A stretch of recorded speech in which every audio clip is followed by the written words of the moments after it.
Donna and Dr. Ghulam Munda are the envy of many. People like to talk about the young blonde girl that was involved with the older doctor, and it was good gossip. Their May-December romance lasts a quarter century. They were very romantic, yes. I think he did genuinely love her at first.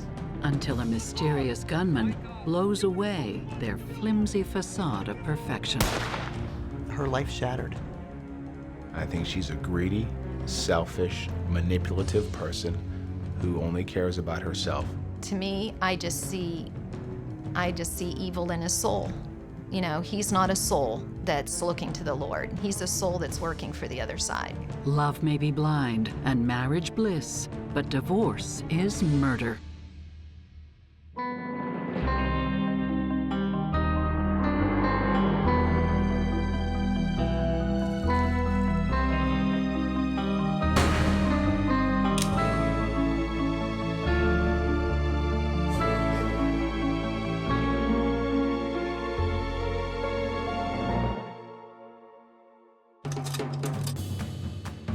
It's the late 1970s, and high school cheerleader Donna Smouse has just graduated. I think she would have been seen as a pleasant, all-American girl. We all came from basically middle-class families, good Christian families, went to school during the week, went to church on Sunday, never really got into any trouble. In fact, Donna spends most of her time hanging out with her parents. She's especially close to her father, Ross. I know she wanted to please her mother, and I know she very much wanted to please her father. She was never a mean individual. She was never one that would gossip about other people. She always, was just always available for her friends whenever they needed something. She always kind of walked on her toes. That's why I think of bouncy and bubbly. You know, she was just always up and positive. After high school, Donna swaps her pom-poms for work as a secretary and starts a romance that sets the tongues wagging in small-town Hermitage, Pennsylvania. She met Ghulam the year after we graduated from high school, and they started dating then. He was the first, serious commitment that she had. Even from the time that they started dating, people like to talk about the young girl, the young blonde girl that was involved with the older doctor, and it was good gossip. The couple meets in 1978, the year Donna turns 19. Dr. Ghulam Munda is already in his 40s. Ghulam has a successful urology practice in the same medical building where Donna works. He was born in Gujarat, India, but he left his family behind to study in the States. People used to ask, which part of Gujarat are you from? And he used to say, I'm from the same place where Mahatma Gandhi was. He was very proud of that. When I think about Ghulam and Ghulam's personality, in some ways I can kind of describe him the same way as I described Donna. He was bouncy, he was bubbly, he was outgoing, very charismatic. Like to make friends and talk to everybody, even people at the hospital, people, janitors, housekeeping, anybody. He was very kind of flirty, flirtatious personality, goofing around. The ultimate doctor. He was kind and compassionate. The couple's age difference is hard to ignore. A lot of folks said that she was a daddy's girl. And a lot of people said those two things went hand in hand, being a daddy's girl and looking for older men. She was very hesitant on developing the relationship initially because of the fact that there was such a big age difference. But the charming doctor doesn't give up easily. He bought her a DeLorean, and at the time it was a $17,000 car, which was a very expensive car. We were all just from your basic all-American middle-class family, and all of a sudden one of us in our group is dating someone that's dropping cars off in their driveway, so that was, it was surprising. And I remember it was a very long conversation about the pros and cons of keeping the car, but she had decided that she was going to ask him to return the car. Donna doesn't just catch the eye of the charismatic doctor. She also attracts the notice of local busybodies. They build a stereotypic image of young gold digger, looking to make good for herself, even to the point where they would call her parents' house, or they would call Donna herself, and they would make comments as to, how can you let your daughter date someone that's 20 years older than her? And is your daughter a gold digger? What's she out to get? If it bothers her family, Donna doesn't let on. I'm sure that was very troubling to them, but they knew Donna and respected the fact that Donna was making a wise decision. And in Donna's mind, it was probably more troubling to Donna that it troubled her parents than it was troubling to her. Psychotherapist Stacy Kaiser and forensic psychologist Brian Russell see Donna's desire to be taken care of as a key part of this budding romance. There was a lot of gossip among other people about their relationship, and this could either have a negative or positive effect on the relationship. Negatively, it could make them question one another and start to listen to what other people said.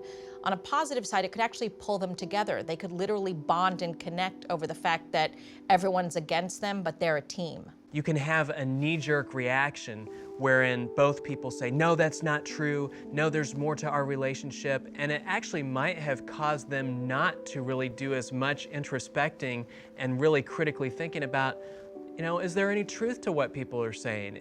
Why are people gossiping about us this way? Is there anything about our relationship that maybe is a little bit superficial? Ghulam's efforts to woo Donna pay off. Most friends believe they're a good match.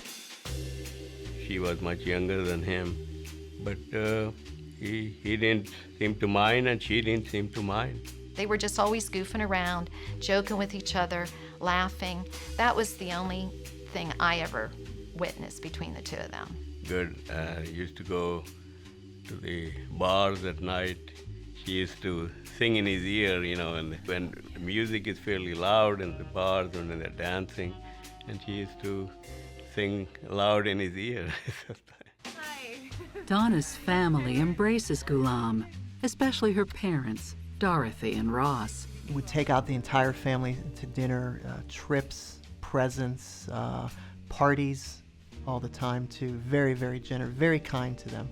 They genuinely liked him. They thought he was very good for Donna as well. He did whatever he could to be part of that family and make them, actually spoil them too. Donna's not in a rush to marry because she wants to finish college. But some of Ghulam's more religious friends do not approve of the couple's casual Western style of dating. I used to tell him, you should maybe get married. You can't just continue to live a life like that. After more than 12 years, Ghulam buckles under cultural pressure. The couple marries in December 1990. Donna is 31, Ghulam 55. She had asked me to be one of her bridesmaids, which thrilled me. But what became even more exciting was the fact that I realized that they were going to do both ceremonies. They were going to do an Indian ceremony as well as a Christian ceremony, which to me showed great respect on both of their parts for each one of their religious backgrounds. It was beautiful. They were happy. They were excited. They seem very much in love, like almost any couple you see. I think that they probably thought they were in love. That doesn't necessarily mean that the relationship had the kind of solid foundation that, as psychologists, we want to see to really predict good longevity for the relationship. An early warning sign for trouble for me is their age difference.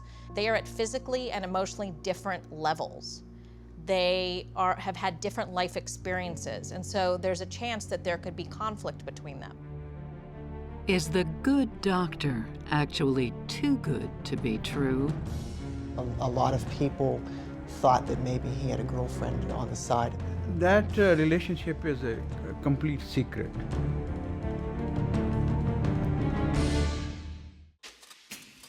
After dating for more than 12 years, Dr. Ghulam Munda and Donna Smouse finally tie the knot. He's 55 and she's 31. The couple moves into Ghulam's striking home in a wealthy part of town. I don't think he thought of her fully as a trophy wife. I think he did genuinely love her at first.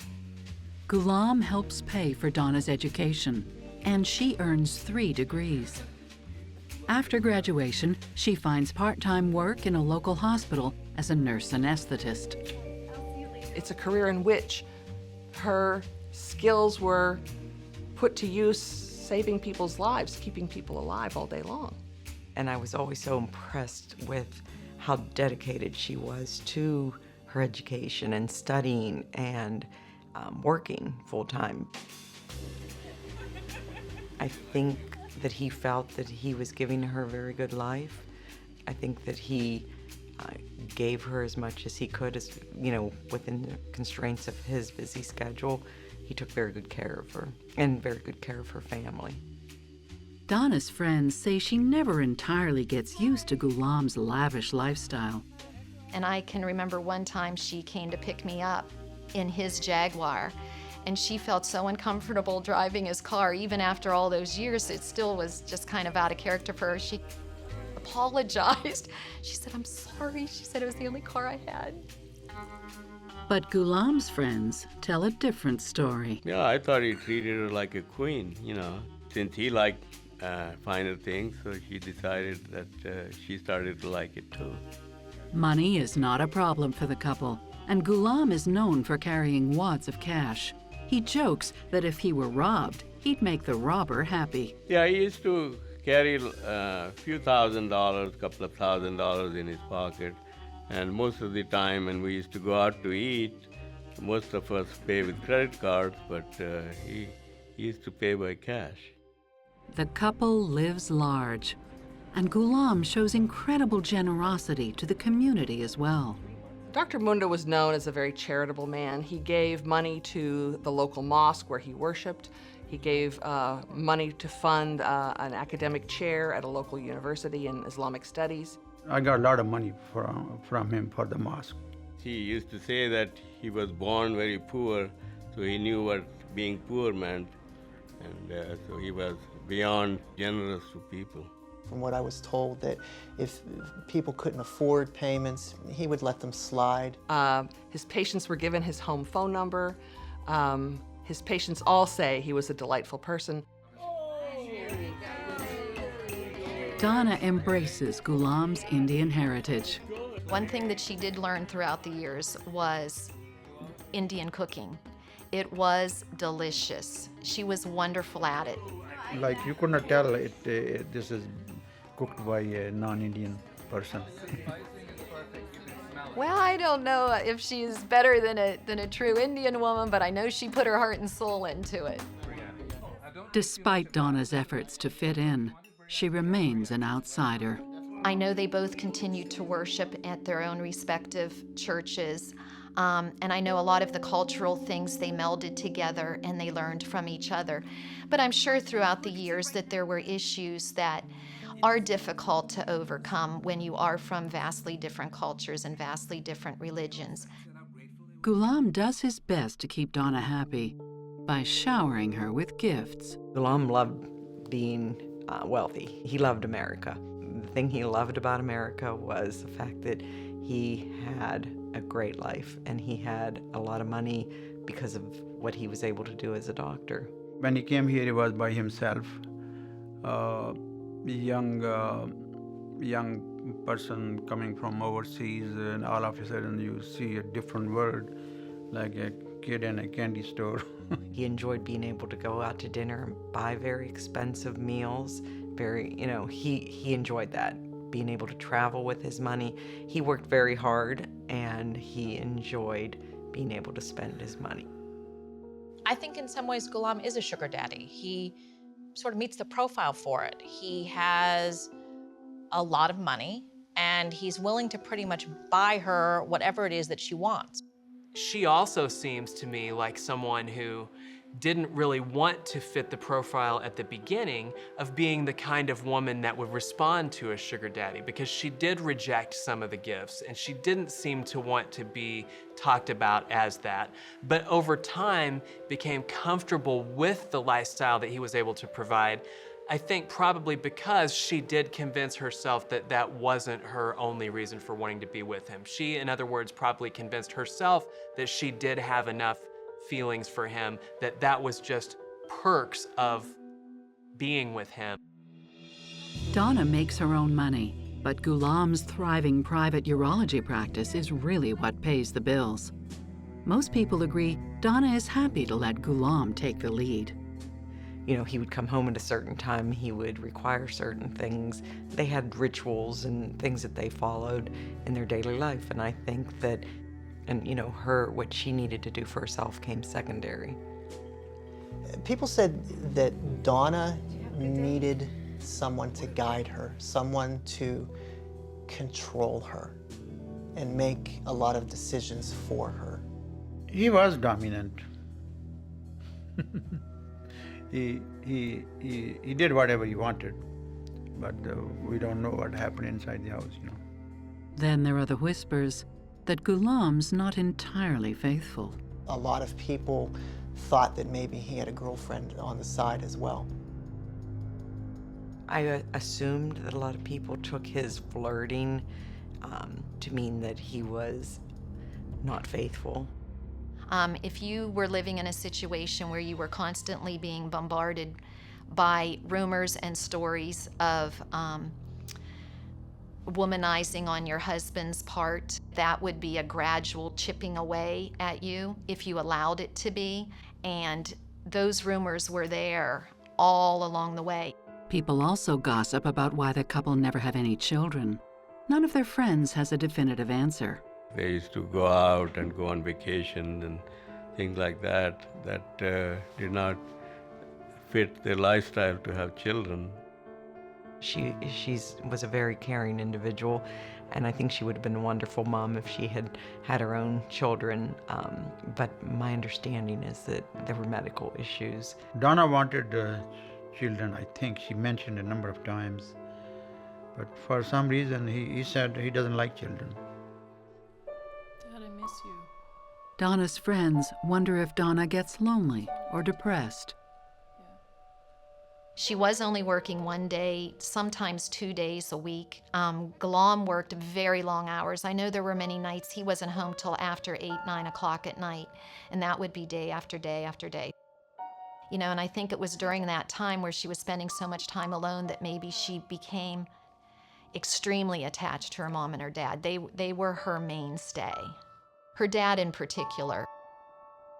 Yeah, her father was definitely the man of the house, and he was there for Donna for everything. He did everything that she needed to have done.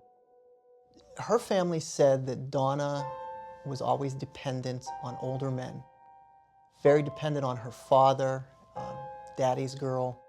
I think that Donna and Ghulam grew apart in part because of how they started out their relationship, and in part because of events that occurred within the relationship that became turning points at which they could have come together and their paths could have solidified into one, or they could have diverged, and it seems to me they diverged. Every person who's in a relationship adapts somewhat to their partner.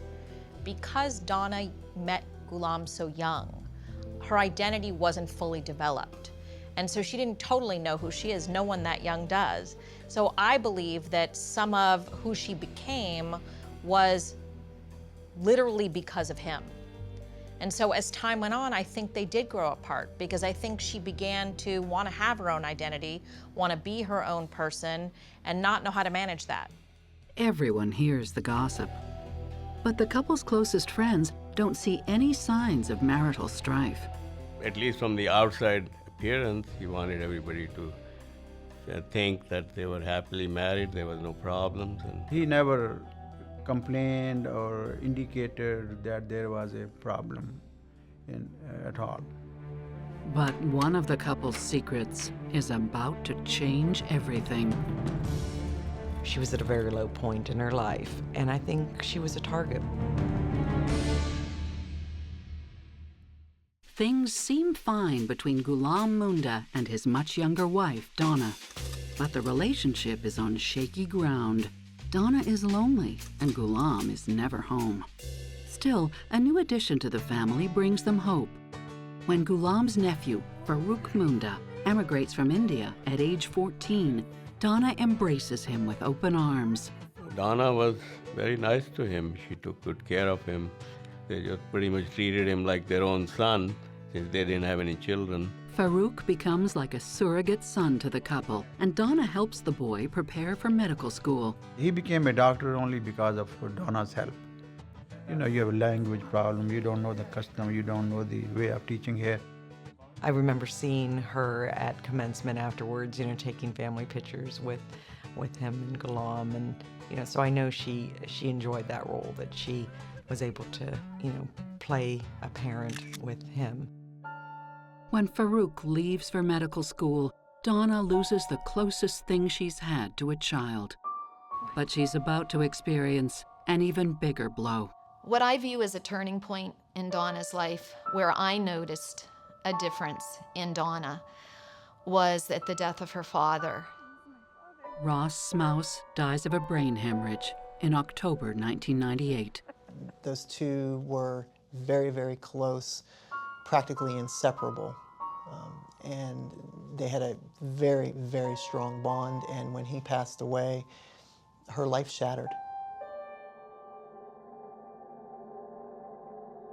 She was so depressed, she pulled back, bit by bit by bit, she pulled back from everybody and everything. She wasn't answering the phone at all, which to this day hurts me in a lot of ways because I could have been there for her as a listening ear, but she didn't let us. Anytime a couple or one partner in a couple experiences a major life adverse event like the death of a beloved parent, it becomes a challenge for the relationship. If the relationship has the right kind of solid foundation. If it doesn't, then the person can end up turning away from the relationship, seeking solace. So I think, again, when these tests of a relationship come up, they tend to show us something about the strength of the foundation that the relationship has to begin with. Donna's psychological distress seems to turn physical. And I know when he passed away, it was very difficult for Donna because she was so close to her father. It was very hard for her, and at the same time, I understand that she had some issues with her back.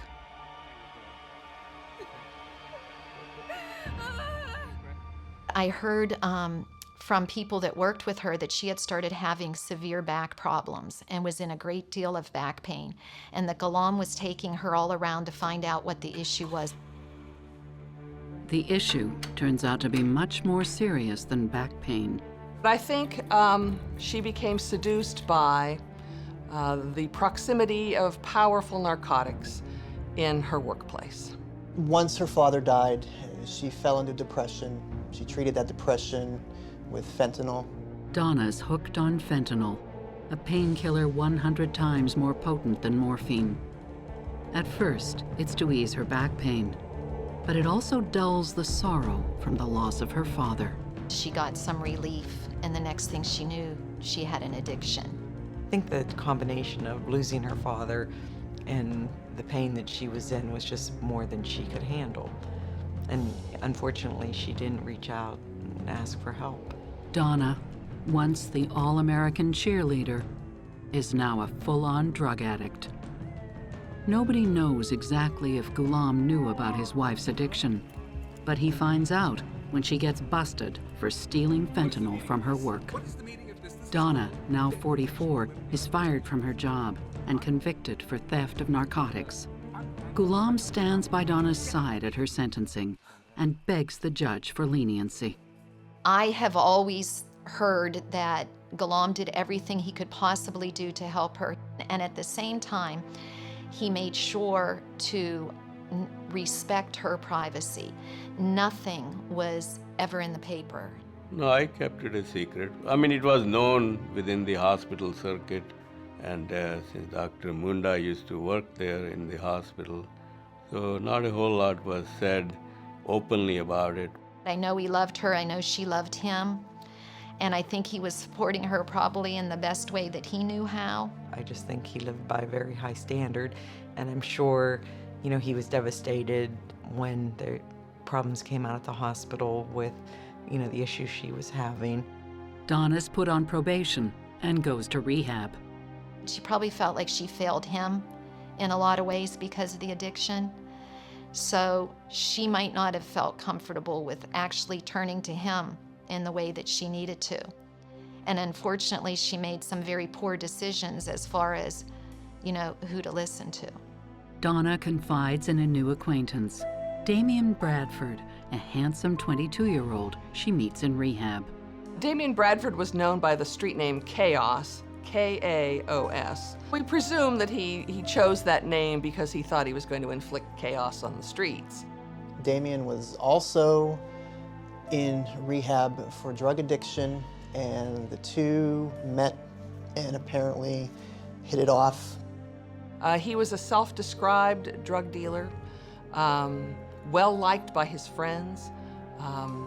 People who knew him then say he would give the shirt off his back.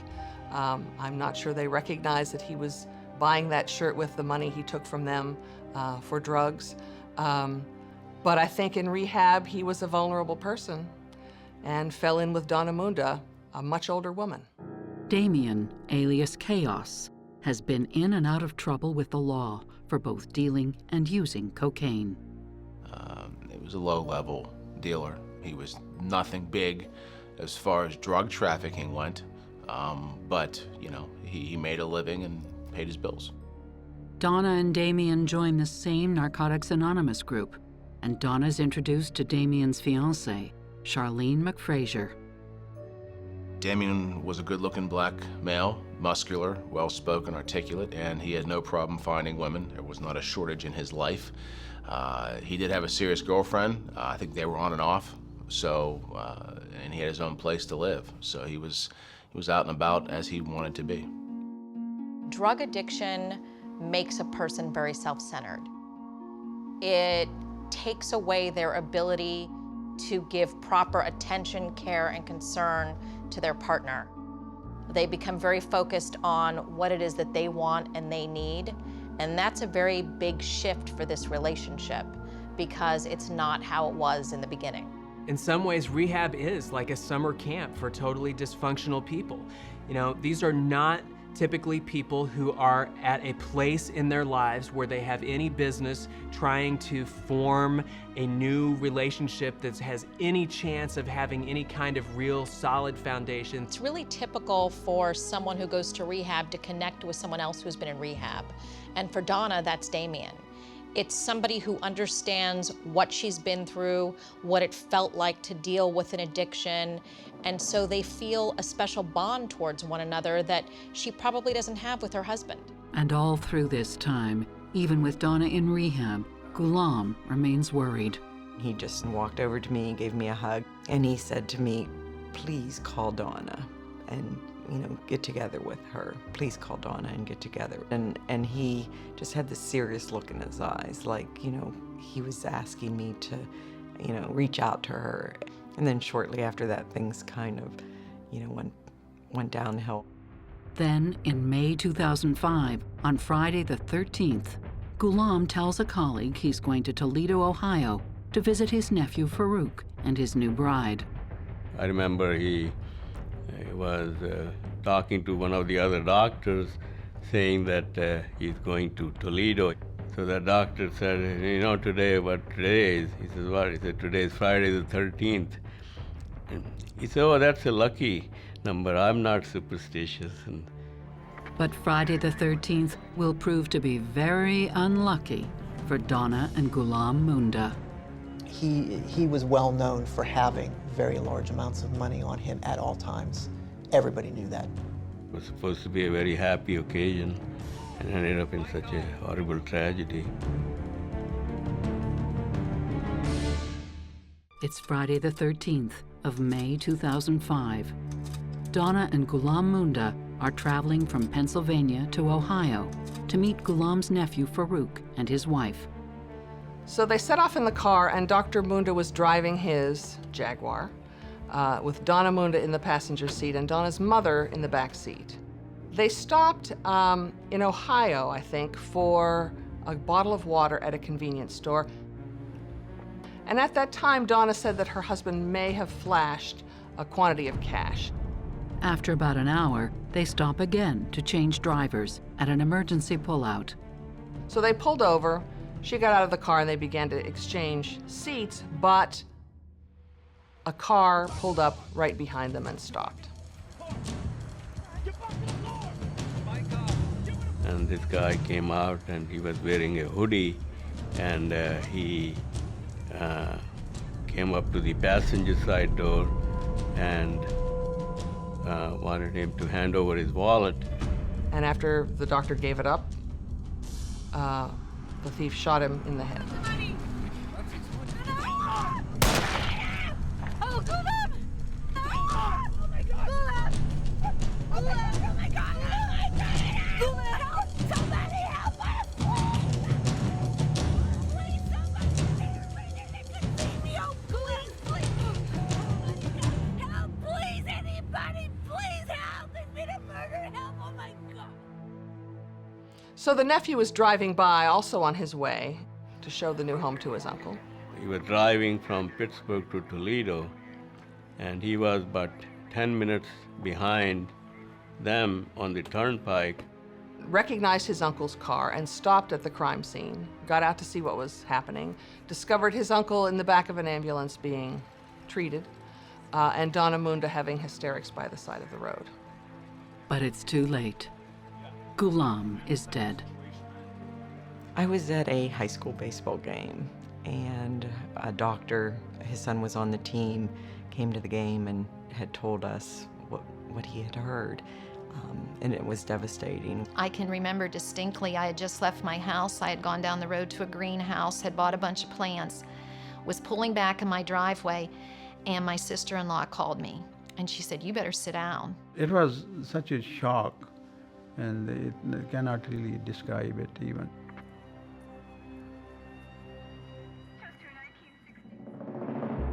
The Ohio State Highway Patrol leads the investigation. They find a shell casing to a 9mm handgun, but have no decent eyewitnesses. Dorothy and Donna are too shaken to describe the shooter or his vehicle.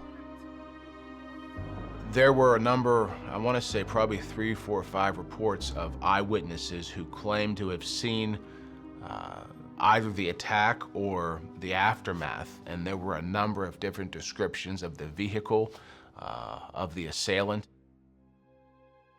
The funeral is just days later. Monday, we had a Muslim funeral for him.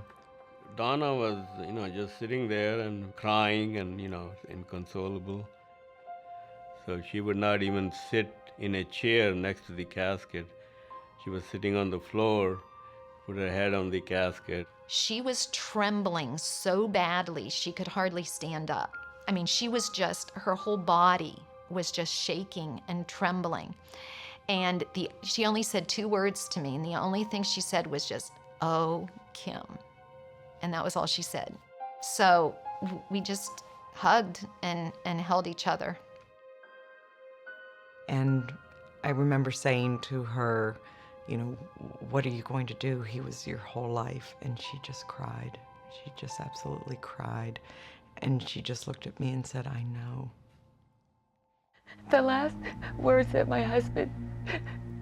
Donna makes a televised plea for witnesses to come forward. Give me my wallet. I believe it was a Sunday where I saw Donna Munda on a local TV station being interviewed about the slaying. And the look on his face was sheer terror. She was begging for information. 6 days after the shooting, there's a shocking revelation. We were sitting in our house, and the news flash came that a person of interest has been identified. Damien, he was the person of interest. Charlene McFrazier, Damien's fiancée, comes forward. She tells police that Damien and Donna are having an affair. Where Gulam was 24 years older than Donna, Damien is 22 years younger. One of the major turning points was that Charlene actually admitted to investigators that Donna and Damien had been dating. And that seemed to break a lot of it loose. And also, I believe 1 or 2 other people had gone anonymously to the police and said, look, she has a boyfriend. Here's who he is. You need to take a look at him. In Damien's apartment, investigators find plenty of evidence to connect Damien Bradford to Donna Munda. There were anabolic steroids found in his apartment. Those were provided to him by Donna Munda. They found some towels that had blood on them from when Donna and him had sexual relations. They also find 19 $50 bills that they suspect came from Ghulam's stolen wallet. They knew pretty quickly that they had probably zeroed in on their best lead in the entire case. Donna maintains she didn't recognize the shooter, so police don't have enough to put Damien away. Then Charlene gives him an alibi. I think Charlene wanted to protect Damien. She did tell investigators there's no way that he could have killed Dr. Munda because he was with her at the time. The tawdry story is all over the news. As I was watching this unfold on TV, my jaw was on the ground because I had no idea about the drug addiction. I had no idea about the rehab. I had no idea about her meeting Damien until that started to come out. Well, we were honestly very indignant and also hurt. We treated her like as our own. One of my kids, when she heard it, she said, "Oh my God, I feel dirty."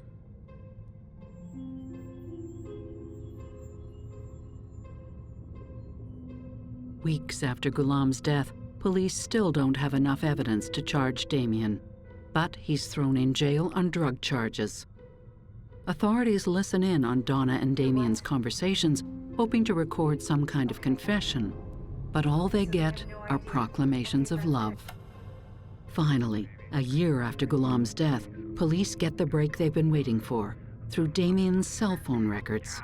As time wore on, that alibi fell apart as investigators kept digging, and they knew pretty quickly that Damien probably was out on the road the day of the murder. Tower tracking of their cell phones puts them in different states the night Ghulam Munda was murdered. Charlene was in western Pennsylvania, and Damien was on the Ohio Turnpike, the very place where Ghulam was murdered. He is now the prime suspect, and if convicted, he faces a life sentence or the death penalty. But he has a few tricks up his sleeve. They wanted Donna so bad that they made him a deal that he could have never turned down. Until she broke her promise to him, he buried her.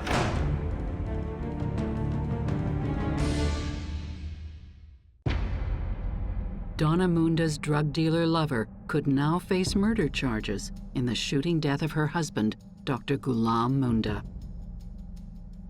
With Damien's trial fast approaching, his attorney, Mike DeRiso, is counting on the fact that Donna will say she didn't get a good look at the shooter to cast reasonable doubt that Damien's the trigger man. So our goal would have been to have Donna testify. She had already given statements to the police. If she testifies consistent with her statements, Damien would have either been acquitted or convicted. But Donna decides not to testify. If called to the stand, she can refuse to answer by pleading the fifth. At this point, we knew we would lose the case, or at least it would be a worse case without Donna testifying. Damien was angry. He was upset. He was hurt. He was tearful. A bag of emotions. And literally, after we thought about it for 15 or 20 minutes, we talked about how that decision affects our case, effectively blows it out of the water. And he told us the whole story as far as what had happened, that Donna was the mastermind. She was the manipulator. She thought of it. She put it together. In exchange for a lighter sentence, Damien admits to being the trigger man. What it took for Damien to flip was the realization that Donna was no longer on his side.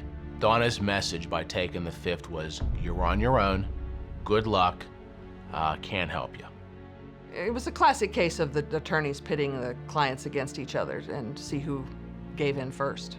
Authorities have suspected Donna for 14 months without finding solid evidence. But now they have a witness against her. Very quickly, from the surveillance footage at the rest stop, it became clear that no one really was watching them. He had not flashed cash like she said happened. In fact, she had his wallet almost the entire time. Investigators didn't quite understand why it was so convenient that they pulled over to the side of the road, that the gunman was able to walk up to the car as well. Now, why the wallet was stolen and then the thief felt he still had to kill the doctor was a big question. And why did the thief kill the doctor but not the other two witnesses? I saw Donna Munda on a local TV station being interviewed about the slaying. She just seemed off, is about the best way I can describe it. She just did not seem sincere, and when she was sobbing that somebody has to know something, please come forward, it just rang hollow. In her statements, Charlene told police that Donna and Ghulam were on the verge of divorce because of a call she'd made to the doctor telling him about the affair. Investigators publicly state Donna had more to gain from her husband's death than she did from divorce. The doctor was worth more to her dead than alive. She would get more money inheriting. In terms of the prenup and the will, I'm not sure I can disclose, but I can tell you that had she left or divorced him, she would have gotten significantly less. Had he died and the will kicks in, she gets more. With Damien pointing his finger at Donna, there's now enough evidence to bring her to trial. When he got on the witness stand, he went through everything. He admitted that, they agreed to share the money, and then the prosecutor asked, what were you going to do after you received the money? And he said, I was going to leave her. And it was like somebody punched her. She was sobbing, crying. It was just, the physical reaction to it was just amazing. I've never seen anything like it in a courtroom before. We see people sometimes, defendants, crying in the jail cell or crying on the witness stand or crying in the courtroom, and people say, oh, those tears looked so genuine. They may be, but people cry for different reasons. Some people cry because they regret something that's happened, and some people cry because they're worried about what's gonna happen to themselves. I believe that all of Donna's emotional outbursts are connected to what was ultimately going to happen to Donna. Oftentimes, sociopaths appear remorseful because they're shedding tears, but we experts know that their emotions are about what ultimately is going to happen to them as a consequence of what they did. Damien tells the court how Donna became his sugar mama. They met each other at a Narcotics Anonymous meeting. I believe she pursued him, she introduced herself, and shortly thereafter they began to have a relationship. They were involved in a very sexual relationship. She began to pay his rent and his car, and she was probably giving him in excess of $7,000, $8,000 a month in gifts and cash.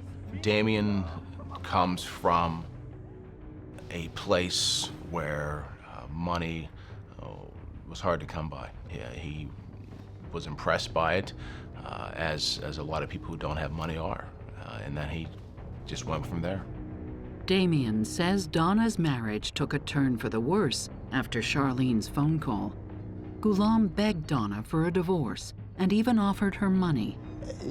It continued to deteriorate to the point where Donna says that Dr. Munda offered to divorce her, offered her $1 million settlement, and that would be it. Marriage would be over.